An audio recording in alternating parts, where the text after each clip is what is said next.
Hello and welcome to Learning Office 2016. My name is Mike Henry and this is the fourth video from Word Chapter 1. In this video we're going to move on to selecting or highlighting text. Very important to understand how to do that and some of the different ways we can do that. Then we're going to move into some basic formatting. We're going to talk about font types and sizes. We're going to be bolding, italicizing, underlining, doing a whole bunch of moving it around on the screen. And we're going to learn the shortcuts that go with this using the keyboard. The keyboard shortcuts are something that are really important to understand, and I'll make sure you get the important ones as we go through this video.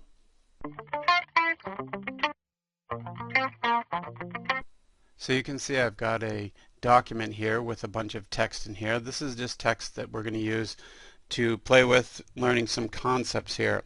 One of the first concepts that I want people to really understand is highlighting. Highlighting is when we basically highlight an area of text that we want to do something special to. So in this case I'm looking at this word here, relational, and if I put my pointer right here in front of the R and I start highlighting, you can see by accident I picked up the A, but I also highlighted relational. A lot of people like to highlight from the end of the word towards the beginning because it makes it a little bit easier not to pick up extra letters. So in this case I'm highlighting just the word that I want. Another way that you can do that, which I find to be a little bit more productive and easy, if I want this word here, relationship, to be highlighted, I'll just double click the word. And you can see how quickly with a double click I've highlighted that entire word. Okay. Now another way that I can do things is I can click here and I'm going to triple click 1, 2, 3, and you can see that now I've highlighted the entire paragraph. So a triple click will allow it to highlight the entire paragraph. Other ways for highlighting, I can come over here and I put my pointer on a line but outside in the margin area. This is that gray area, and you can see when I click there it highlights just that line or this line. By using the margin area and clicking on a line and holding down, I can actually highlight multiple lines. So this allows me to get more text that I want, in particular for lines. Now here I can put my pointer right here and I hold down the shift key and I start using my arrow key and I'm getting one letter highlighted at a time. I can undo a certain part if I want. I can go up and down, which allows me to get multiple lines. So this is holding the shift key and using the arrow keys. Any way we look at it, we need to highlight text, whether we're going to be using it for formatting purposes or copy and pasting purposes, which we'll learn in a future video. So right here I might take this particular phrase and I want this phrase right here, this relational database, and I might want to make that stand out a little bit. So one of the first things I might decide to do with it is I might decide to bold it. So I click right here on this B under the font area, and you can see that that's been bolded. I could have bolded it in a different way. I can take this word here, application, and just do a Control B, and you see that quickly bolds that. So using the keyboard strokes makes me actually much more productive. By keeping my hands on the keyboard, not removing them to get to a mouse to bring them back, to bring them forward to the mouse again, I'm saving time. I'm much more productive. Also, in the last 15 years, every time they've changed the look and feel of Word, they've moved these buttons around, but the keyboard strokes have never changed. These are the same keyboard strokes from well over 15 years ago as they are today. So if I come here and I want data italicized, I could come up and hit the I, or I just do Control I, and you can see that that word data is now italicized. And if I want this word here arranged to be underlined, again I can click here, or I can go to underline with a Control U. Now the one thing that's a little bit different with the underline button, you can see I just did a Control U and I underlined it. If I take this word right here, use, and I want to underline it, so I will double click it, I get the word highlighted, and then right here you'll notice that the underline has this drop down here. So if I click on this, I could change this to maybe a double underline or a dash underline instead. So I have some control over my underline In this case, I do need to go to the mouse and pick this. I can't do this through a keyboard shortcut. So now I've got my underlining going, and I'm feeling a little bit more comfortable. I do have some other things that I can do here. So I could take the word they here. Whoops, that was a triple click. Let me double click this. I can take this word they and I can strike it out. Maybe I didn't really want that word in there. So this could be useful for editing or marketing purposes. Cross out a particular phrase. If you're doing any scientific things, you can see here I'm going to take this, just this last part of ship, and I can use this to put that down, so now you can see its relation with the ship being low, or I can click here and put the ship up high. So this would be kind of like a scientific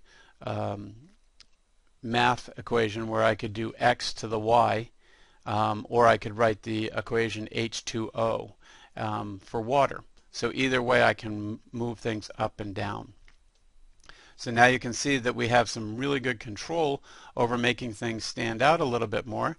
But let's take this a little bit further. I can take this line right here, maybe that's an important line to me, and I can highlight it, and I make the back of it yellow, just like I would highlight something in a book so it stands out.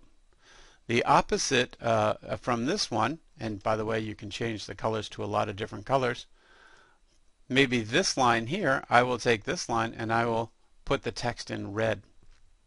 So this lets me control the text highlight color or the background color, and this one here allows me to change the font's actual color, and I do have again the ability to change to a lot of different colors. So if I wanted that all to be purple, I could click right here and you can see I've turned that text now to be a purplish color. So we're starting to see a lot of different control mechanisms that we have with this.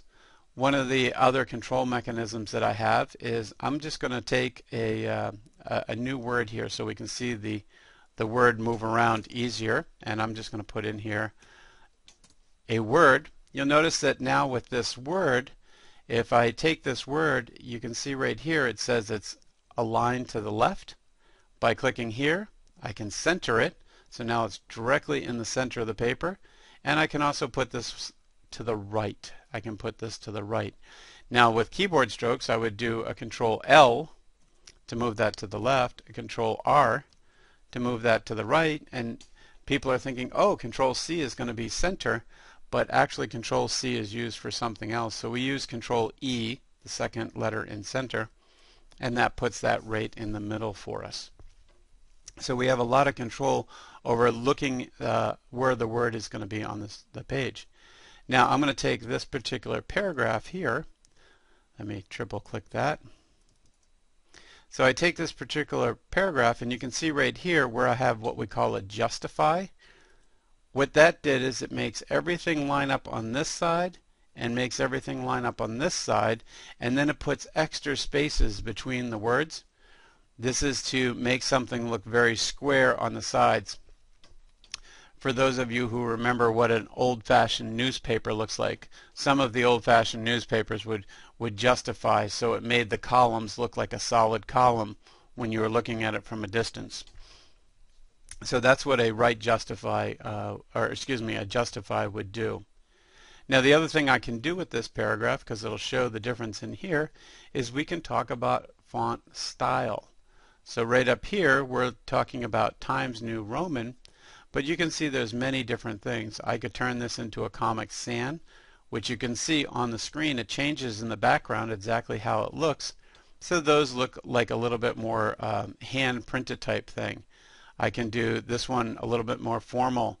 The Arial makes for a different type of reading, Arial Black. That works really good for old people like me who need to see better. We have lots of different styles in here, and you can see as I put my pointer on every one of them, that is a very hard one to read.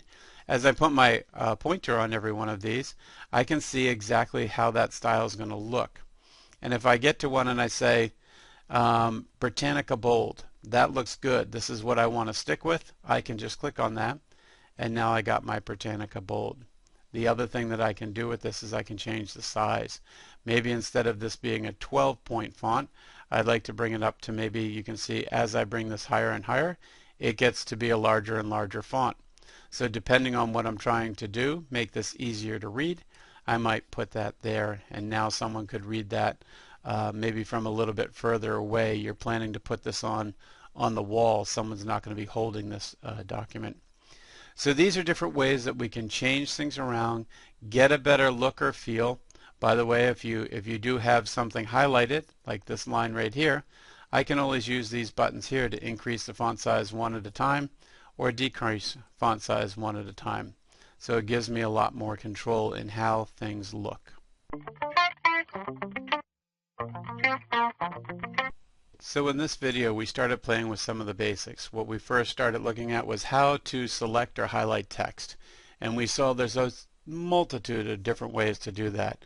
People get very focused on just using the mouse and clicking, but you can get a lot of things done much more productively using some different methods.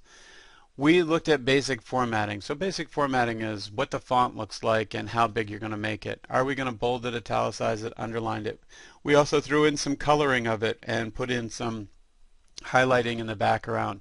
We moved it around, and then we looked at the keyboard strokes. Keyboard strokes usually start with the control key, and a lot of them make it very easy. So a control B means bold, control I means italicize, a control U would mean underlining. We did realize that a control C does not mean center. It actually will turn out to mean copy. So we had to move to a control E for putting things in the center. Anytime you can learn these keyboard shortcuts and use them on a regular basis, you are increasing your productivity, and you're also setting it up so when future versions come out, you're not going to have to learn where the new button is. You can always go back to your keyboard stroke because they have not changed those keyboard strokes, nor from what I understand do they ever plan to change those keyboard strokes.